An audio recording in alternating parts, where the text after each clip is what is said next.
Hello, friends.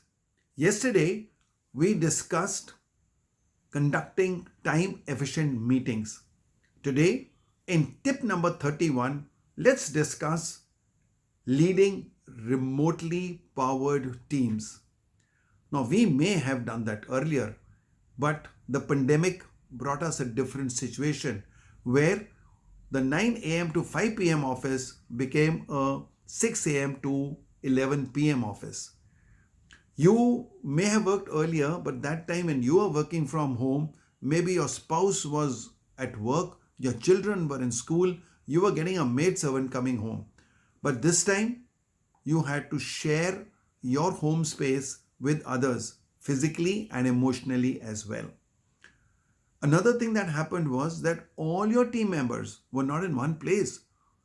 They all didn't have a Wi-Fi connection. So they were in 20 different offices, maybe in 20 homes, I'll say, and they had their challenges of devices, internet connections, etc. Marshall Goldsmith says that leadership is a contact sport, and so is war.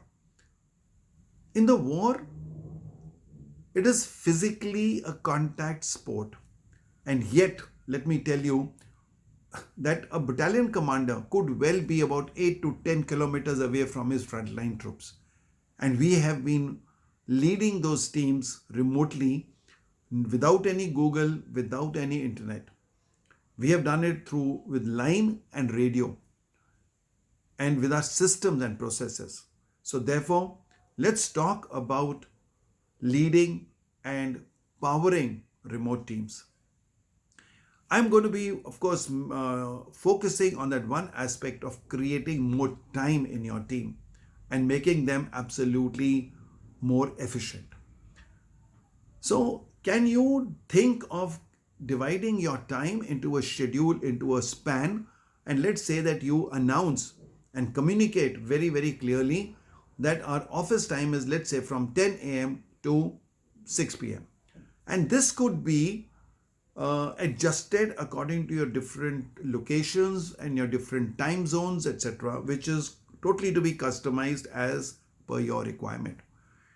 In this time span, let's keep some time for lunch.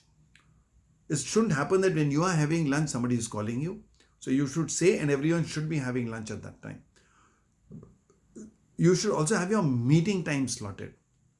So let's say if you say that meeting time will be between 10 and 12 and maybe 2 to 3. Now, what this would imply is that all meetings must be organized at this time, where it means that I must be available in a quiet place with my device, phone or laptop, and should be able to or should be in a position to be in a video conferencing or a Zoom call. Other time, I should be having my flexibility to do the tasks I'm doing in my own way or with my sub teams or whatever. And I could even be going out as the lockdown is open. I could be with a client. But when I know it's the meeting time, I should be then looking for a space where I can be even in a restaurant, in a bar, wherever I should be finding a quiet space to be available on a meeting.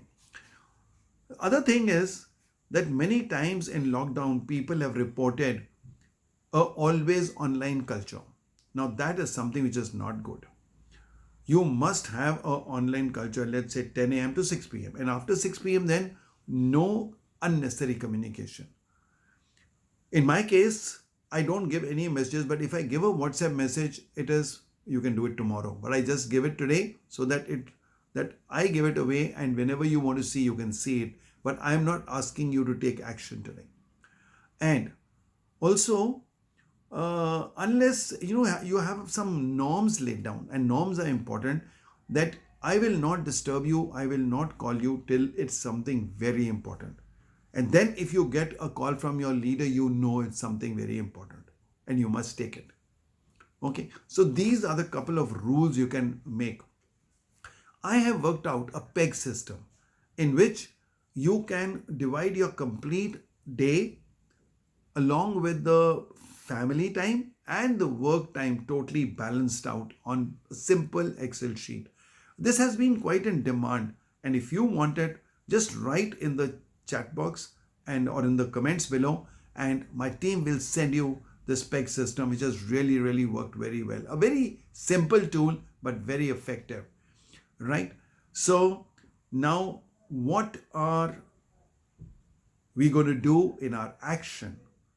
In our action tip, can you please work out in your team's norms and announce them, communicate them very clearly, and get onto a PEG system of controlling time so that the complete day is very fruitfully spent, balanced with your personal development, your family, your work, and all that you need to do, right? So, in your action, please set up this and announce it. And this is your own time brigadier, and you are watching 51 time investment protocols and strategies. And wait for tip number 32 tomorrow.